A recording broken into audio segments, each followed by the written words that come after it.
batubwiye yuko muri komine Mutaho habaye ikibazo, hari umuntu yanyuruje umwavu, cyatuvuga ati nge twishikireho kuko ni ikibazo kigira iminsi tukituragishinga, aho usanga tuguma turongeka umwavu mu gihugu cyose, mugabo ugasanga haguma imyidogo, tukyumva ati mbega iyo myidogo iva kuki kandi imyavu itangwa.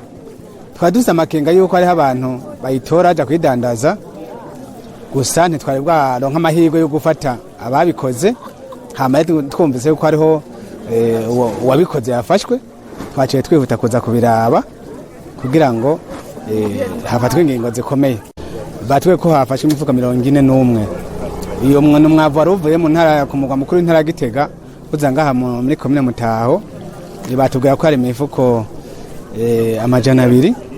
Hanyuma uwo muntu yarayizanye atangura kuzayitangira mu nzira bayitwara ku mamoto n'amakinga.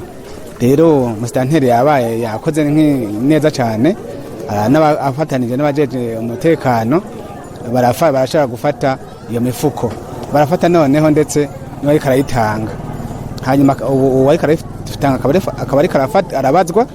Hanyuma iyo mifuko nayo mwabonye ko iri ngaha, duce dufata ingingo yuko isukiranwa ni yari yashitse kugira ngo dutunganize abene gihugu batonze ngaha kuva mu gitondo bashobore kuronka kavu ejo bazoze gutera. Abandi nabo twasavye yuko abafashwe utungane bubandanye bukora kugira ngo wafashwe ahanwe. Nagomba gutera kamo ubwa mbere abafisa agatima ko gusahura igihugu, kuko umwavu leta irawutangira amafaranga yo kongereza bene gihugu. Rero utufata umwavu leta yatangiye ko amafaranga ukawutwara kugira uze kuwudandaza, ugacingiza umwana igihugu yagomba kuza kurima yatanze udufaranga twiwe, ni ikosa rikomeye cyane.